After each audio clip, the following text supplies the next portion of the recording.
This is the CBS News special report. I'm Tony DeCopel in New York. We are coming on the air tonight because in a few moments, President Trump will be giving a speech. It's a speech expected to address safety and security of American elections, a topic, of course, that the president has talked a lot about for years now, at times almost constantly. And honestly, much of what the president has said on this topic has been false. Most notably, of course, the claim that he won the 2020 election when, of course, he did not. Because of this, there is an argument that it's irresponsible to air the president's speech tonight. But this speech will be made, it will be news, and it's our job to cover the news. And so we are. My CBS News colleagues and I are reporting tonight along with you to make sense of it as you will, and we will do it together. What it means for the country, what is true, and what is not. I want to start with Ed O'Keefe and Major Garrett. Major's here with me on set. Major, thank you very much for joining us. Great, Tony.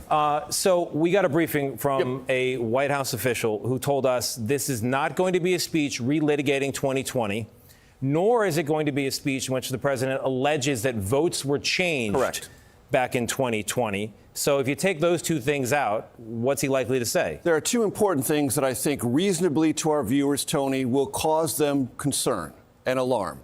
And then we're going to talk about those things. One, the president will declassify information, saying that based on information the administration has culled through and is declassifying for the first time, between 2020 and 2023, China gained access to 220 million voter rolls in this country. That's nearly all available voter rolls. How did China do this? You can purchase them, you can Google them, and in some cases you have to hack or buy them, or hack someone who bought them, okay? So that's in voter rolls in China's possession. It's not new news. It's something that we were tracking as a government for years and years. There was actually a memo about this in January of 2020. But the administration does not contend that access to those voter rolls in any way changed information within them, changed votes, or in any way affected an election. So it is a data gathering operation by a foreign adversary, in this case China, and the president will highlight that. There's another thing the president's going to talk about that I think will click in our viewers' ears. In cooperation with 12 states, the administration believes it has found 25,000 non-citizens on voter rolls. And it extrapolates from that the potential of 250,000 non-citizen on voter rolls in our country. Again, that's a number that would probably, to our viewers, cause some sense of concern. One thing to know about that, just because you're on a voter roll does not mean you're an active participant. Lots of Americans are on rolls and don't cast ballots in elections. And states do a pretty good job of trying to scrub their voter rolls on a regular basis to look for this, but the administration will ask the states to be more aggressive in this space. But 25,000, is that what you said? Yes. Across 12 states? Yes. With how many millions of voters? Well, let's go back to the 220 million. That's almost all the voter rolls. So it's a very small percentage of a very large registration voter roll across all 50 states. 68 million voters is the number I have here from an earlier briefing. Right. So you've got 25,000 potential non-citizens out of 68 million. That's the find here. And then you mentioned, going back to the China thing, you said this is not new information that China is harvesting this public voter data. So why is it important now? There was an intelligence community awareness of it. This is a statistical description of the volume of it, which is the new declassified component of it. All right, so the president's going to take these two things together, and we'll see what he does with it, and we'll watch it closely. I want to go to Ed O'Keefe, who is with us. He's on the North Lawn of the White House. You know, Ed, one of the questions many Americans will have at home tonight is, when so much is going on in the country with prices, with war in Iran, with wildfire smoke, people can hardly breathe across multiple states at this hour. And the president is drawing the nation's attention once again to this subject. Why? Especially with fresh violence just tonight again across the Middle East. There are a few reasons for this, Tony, according to the White House. First of all, it's a classic political base building exercise. Presidents do this in even-numbered years to try to bring out their base. And while it has been, as you said, a personal concern of the president, something he talks about on a regular basis, it also is for his most loyal supporters. And he's trying to remind them that it remains a concern of his and that he's trying to do things to address those concerns. Part of that is pushing Congress to pass a national voting standards law that would establish federal voter ID and citizenship verification, despite the fact the Constitution calls on states to to manage and carry out elections. Critics of the president, some who used to work for him, and Democrats especially, over the last several months, but especially again today, are saying this is also designed to start laying the groundwork for the possible deployment of federal agents, military troops, or other federal intervention at polling sites across the country or in key states that are holding some of the most competitive elections. We'll see if the president addresses that in his remarks tonight, Tony. Well, Ed, on that topic, the president is in the East Room of the White House, and he's begun to speak now. He's been talking about the economy, and he's been touching on immigration. Let's listen in. Our armed forces, and we have the strongest and most powerful military by far anywhere in the world. I built it during my first term, and unfortunately, we're forced to use it now. We won in Venezuela, which is now working with us to produce millions and millions of barrels of oil. We are likewise winning big in Iran, and you will see the fruits of that labor very, very shortly. America is back and doing really well, but we still have a major challenge that must be urgently addressed, because no country can be great without fair and honest elections. You have to trust your country, because if there can be no trust, there can be no greatness. And that's very simple. No trust, no greatness. For many years, I've called for bold, swift, and decisive action to protect the integrity of America's elections. Every American deserves to know that when they cast their vote, that vote will be counted accurately in a system, and that is to make that system secure. One where cheating and interference are not just difficult, but virtually impossible. Unfortunately, the system we have today falls catastrophically short of that standard. Tonight, I'm announcing the immediate declassification and release of critical intelligence revealing shocking vulnerabilities in our election infrastructure. This evidence shows that the election system we have dangerously exposes, and really exposes like levels never thought possible, to hacking, exploitation, and foreign interference. Just as disturbingly, this vital information has for many years been covered up and hidden from you, the American people, our beautiful, our great American people. But that all changes right now. The documents we will release starting tonight have been gathered by the White House Government Transparency Task Force, a great group of people, along with the staff of the President's Intelligence Advisory Board, supported by our top intelligence agency chiefs, who have all personally reviewed the findings. We are presenting this evening and fully confirmed their authenticity. You can see these documents for yourself at whitehouse.gov. That's whitehouse.gov. Go check it out. Our purpose in disclosing this information is not to weaken confidence in election, but to earn that confidence by confronting vulnerabilities and correcting them very, very quickly. And that's what we're doing. The documents cover 5 major areas of concern. First, they show that over a period of years, starting during the 2020 election cycle, the People's Republic of China carried out what is believed to be the largest compromise of election data in history, resulting in China's illicit acquisition of 220 million U.S. voter files. That information includes names, addresses, phone numbers, political party preferences, and other sensitive data that would be needed to register to vote and engage in other nefarious activities, which is exactly what was happening. This data loss presents an unprecedented election security nightmare. The intelligence even shows that China assigned a data exploitation unit specifically to this new project.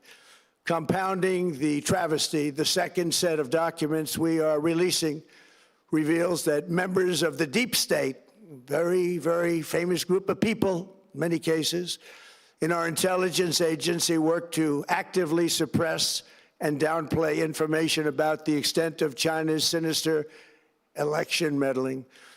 covering it up from both the president and the American people like nobody thought was possible.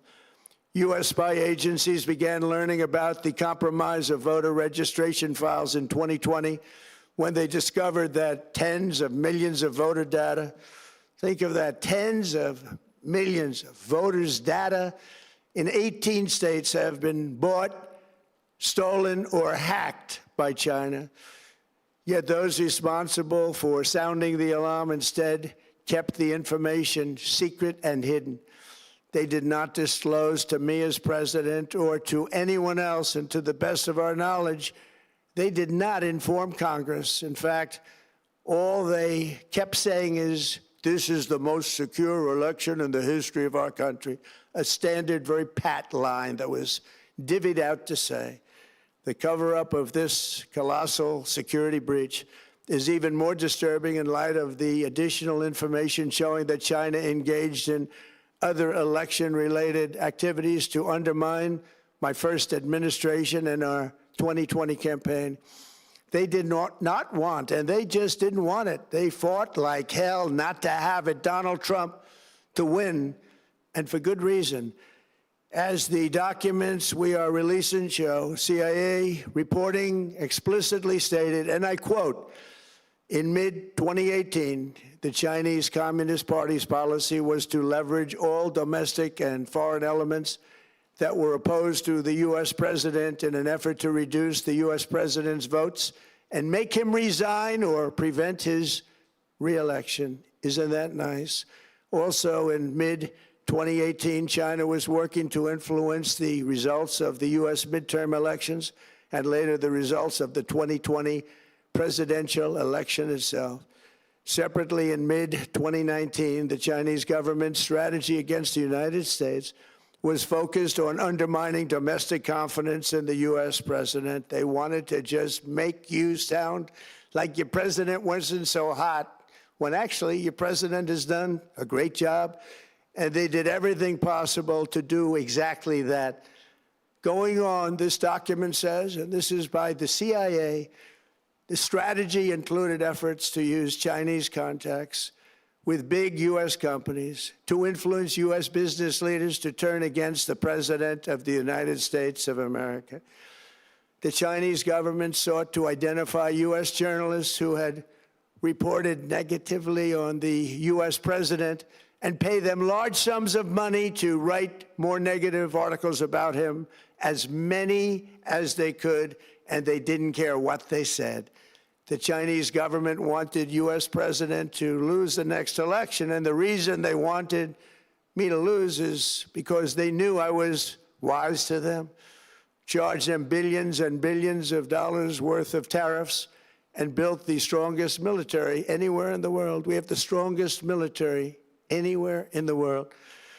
These are exact quotes from the CIA reporting. The name of the person doing the quote is now under review, but it gets even worse. Raw intelligence obtained by the FBI in 2020, yet buried by rogue bureaucrats, stated that China's activities even included an attempt to manufacture illegal ballots for Joe Biden. Documents show that during this period, dozens of significant CIA and NSA reports about China's election targeting were kept out of the presidential briefing. These were briefings I would get almost every day. Everything was kept out that was of importance. One email among intelligence analysts admitted that they had, quote, deliberately massaged the presidential daily briefing to withhold information regarding Chinese activities related to the election. Another official inside the FBI wrote that she was running, quote, a shadow government, unquote, to keep intelligence about China's election meddling from becoming known and to keep it away from the honorable press. Other officials who witnessed such efforts perceived the motivations to be blatantly political. Recently, we found significant numbers of burn bags in formation, and this is a group of bags that were used to destroy information given by President Barack Hussein Obama to be burned. It was supposed to be burned. These bags were supposed to be at a different level by different people, incinerated and checked, but it never happened. Maybe we got lucky.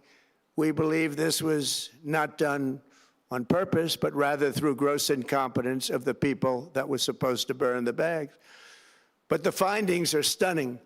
Today, I'm asking the Office of the Director of National Intelligence, the Department of Justice, the FBI, and the CIA to investigate how and why such crucial information was hidden, to fire those involved in the cover-up, and to file criminal charges, if appropriate, against these people. Yet concealing China's meddling was only the beginning.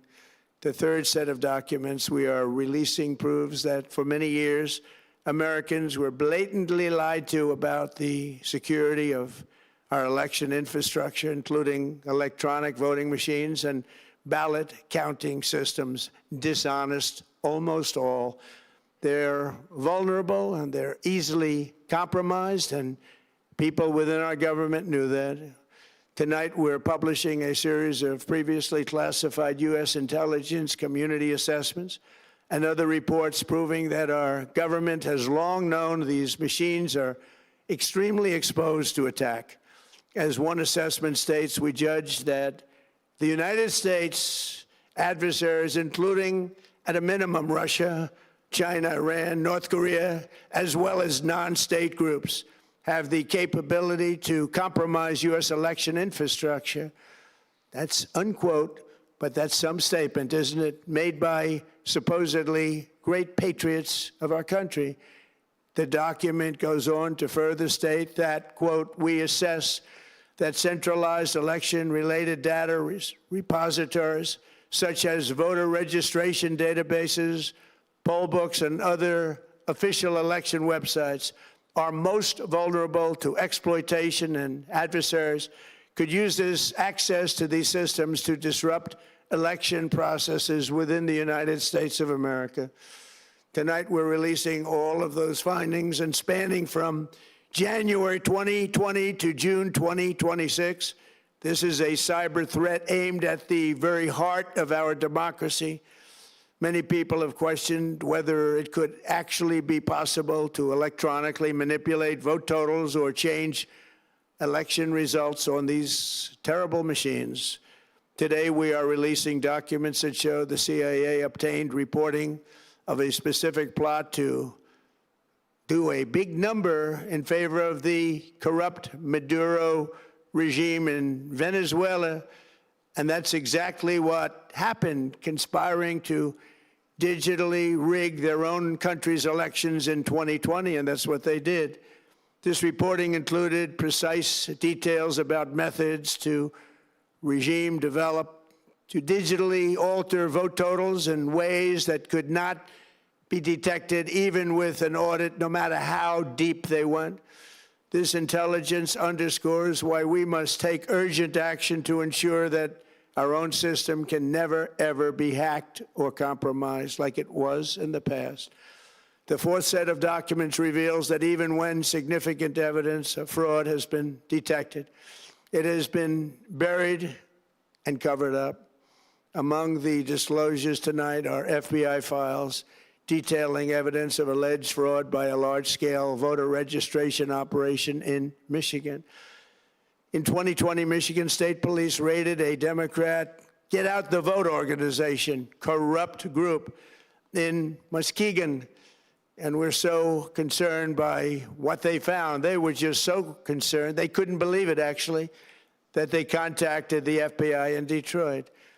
The documents state that some canvassers admitted to FBI agents that they signed voter registration forms in other people's names, submitted fraudulent registration for people who did not exist, and received gift cards tied to their number of applications that they produced. In other words, it was pay, play, and cheat. The FBI agents working on the case believe that crimes were committed, yet the Biden Department of Justice slow-walked the investigation and killed it. Tonight, I'm asking the FBI director to ensure that the matter is fully investigated and to work with the Department of Justice to prosecute those responsible for any crimes. Finally, to reveal just how vulnerable our elections continue to be, we are releasing the results of a stunning investigation by the Department of Homeland Security.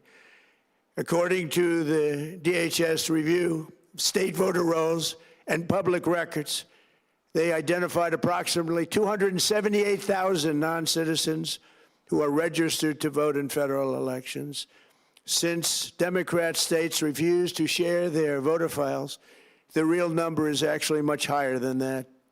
Yet, even this limited analysis found more than 250,000 foreigners illegally registered to vote. Put together, these disclosures reveal an election system so broken and so vulnerable that no one can possibly defend it. It is not defensible. Hundreds of millions of U.S. voter files are in the hands of foreign governments. Our machines and ballot counting systems are exposed to hacking and manipulation and corruption. China and other countries have been trying to meddle in our elections. Evidence of fraud has been buried.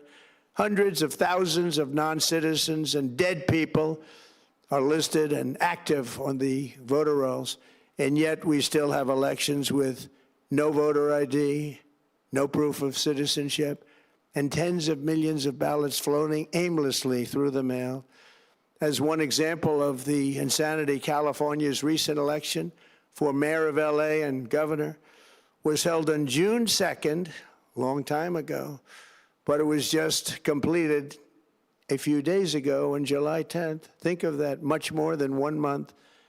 Took a month to count the votes. I wonder what they were doing. This is worse than any third world country. There's no third world country that has elections like we have. In a rare move, NBC and ABC Fake News have both said that they would not cover this speech. They knew what it was about because of the fact that they don't like the topic, because they know how corrupt our system is and they don't want to reveal it. They and others in the media are part of a plot.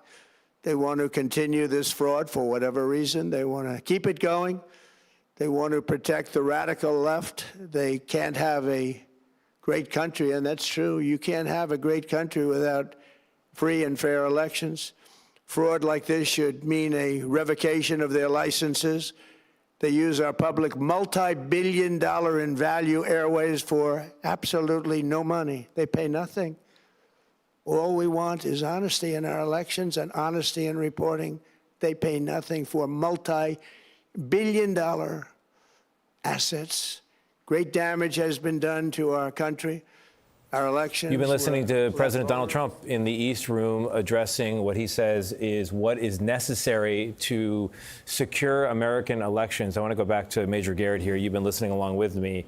He took some big swings at China. He didn't completely walk the line of the promise from the White House to not relitigate 2020. He came close to it. He didn't use some of the rhetoric he has used in the past, but he inferred that there was still something problematic about that election. We know there was not. And the claim that there are non-citizens and dead people actively on voter voting, rolls, not substantiated. Yeah, that is not substantiated. But he said there are catastrophic vulnerabilities. And Tony, you have to ask yourself, what is that rhetoric about? Is that rhetoric about setting the stage for federal intervention in the midterms? I mean, we've had primary elections all this year. We're going to have more in August. Those primary elections have been conducted under this system that the president said is catastrophically vulnerable. Yet he and all Republicans and Democrats have accepted the elections, the results of those primaries, because they're being carried out according to state law and with resilient and checkable and auditable results. I want to come back to that national emergency question because Ty Cobb, the president's former personal counsel, said today that he thinks this speech is a predicate to declaring a national emergency. But first, let's talk about the allegations against China. Mm-hmm. If I'm in China right now, I'm sitting up and paying attention because he alleges that China committed the largest compromise of election data in American history. So the question naturally arises, did the president bring this up with Xi Jinping when he was recently in Beijing? There's no evidence of it. Is the president going to impose tariffs on China as a result of this set of findings? Clearly, this president has no hesitation about using tariffs as a means of statecraft with China. No mention of that either. Are there sanctions or penalties, diplomatic or otherwise, for China because of these discoveries? That's left out of the speech. I think that's an open question. It's a big question. Let's go to Margaret Brennan, Face the Nation moderator and our chief foreign affairs correspondent. Margaret, great to have you here. This was a really big swing at China. I don't know if the president intended it as such, but it certainly got my attention. What do you make of it? Well, Tony, there is a lot in here. It's impossible for us to fact check each thing that was said, but on the specific thing in regard to China that you raised, the president was informed when he was president in his first term in a classified memo on January 7th, both the assessments regarding interference, and that was also public prior to that date. So he was aware, and we reported on this network at the time in regard to the assessments as to which foreign countries favored which election candidates. He seems to be alleging there that China actively tried to undermine him and even referenced wanted to get him to resign at one point. Ahead of this, I did reach out to Chinese officials who were already prepared with a prebuttal here. I'll read it to you. The quote is, "China has long adhered to the principle of non-interference in others' internal affairs. The U.S. election is an internal matter, its outcome determined by the American people. China never and will never interfere in the presidential elections of the United States." Now, what was assessed by the intelligence community and made public as recently as I'm looking at April 2020. I want to read for you what was in the National Intelligence Council. It said Chinese intelligence officials analyzed multiple states' election voter registration data to conduct public opinion analysis on the 2020 U.S. general election. So public opinion analysis is what the U.S. intelligence community said the Chinese were doing. The president is alleging something far more aggressive there in actively undermining his presidency. And I think, Tony, the question for tomorrow will continue to be, and so what are you going to do about it? Yeah. As Major said in regard to Xi Jinping, I did reach out to ask the embassy if, for example, the White House had given the embassy a heads up that this shot across the bow was going to be taken. I was told no outreach to the ambassador. I have reached out to our American ambassador in Beijing at this hour. I have not heard back as to his assessment of what that will do to U.S. relations. But there's going to be much more we will have on Face the Nation on Sunday as we try to unpack all of these allegations. Really interesting. Let's broaden out the conversation a little bit, bring in David Becker. He's a CBS News election law expert and political contributor. He's also the co-author of The Big Truth, Upholding Democracy in the Age of the Big Lie. David, very glad to have you here. 220 million, that's a very big number. And there's a lot in this speech that I know you're going to want to grab onto, and we'll get to other aspects of it as well, in particular, these vulnerabilities on voting machines. But just sticking with China for a moment as we move through this systematically, if China has this information, how significant is that for people at home? Yeah, it sounds bad when you hear about it, right? That voter data is available to China. But the reality is voter files in the United States are public. The basic information in that, your name, your address, if you register with a political party, as many people do in some states, whether you voted in a particular election or not, that's public. And the reason for that is the parties and campaigns want that information to engage in voter outreach. There are states like Ohio and North Carolina that literally have it up on the web. You can Google it right now and you can get it for free. You can get 1 out of 10 records in the United States from the California Secretary of State right now for $100. It's widely available to many. I think most in the election world have always assumed that nation states and others were accessing this information. There's nothing that anyone can actually do with that information. It's not like you could affect a voter with that information. It's not like you could change their voter registration with this public data. It's not like you could vote on behalf of that voter. It's kind of like I might have the entire class list for a college or university, but that doesn't mean I can go in and change the grades. And that's what's happening here. This is not really a big concern. And as Margaret just pointed out, this is not new information. We've known that China and perhaps other adversaries were collecting information on this for years. And certainly we have that memo from April of 2020 that indicates the intelligence community clearly told the president and others in leadership about this, about China doing this. David, thank you very much. Let's bring in Michael Sobolik. He's a senior fellow at the Hudson Institute specializing in U.S.-China relations. Michael, thank you very much for joining us. We just heard Margaret Brennan say that this is not particularly new. We also heard David Becker say it's not significant. As you've been listening along and processing what the president said, where do you come down on it? The fact that the Chinese Communist Party is trying to get information about Americans is the easiest thing in the world to believe, because the CCP is a data vacuum. They're out to learn everything about Americans. But let's step back here. I think the president is right to warn about China's attempts to influence American politics, but he risks walking into a trap that could benefit Beijing. If he's really serious when he says that the Chinese Communist Party and Xi Jinping tried to weaken his first presidency, why is he talking about stable great power relationships with China right now? Why did he allow TikTok to remain under Chinese Communist Party control with its algorithm? Why is he sending high-end AI chips to China? It introduces a lot of questions about, if he's so concerned about this, why is he approaching China the way he is, in a highly transactional way? And the trap is this. If we blame each other, meaning if we blame other Americans for what foreign powers are trying to do here at home and we turn on each other, that's exactly what China wants. So he needs to be really careful with how he addresses his responses to this.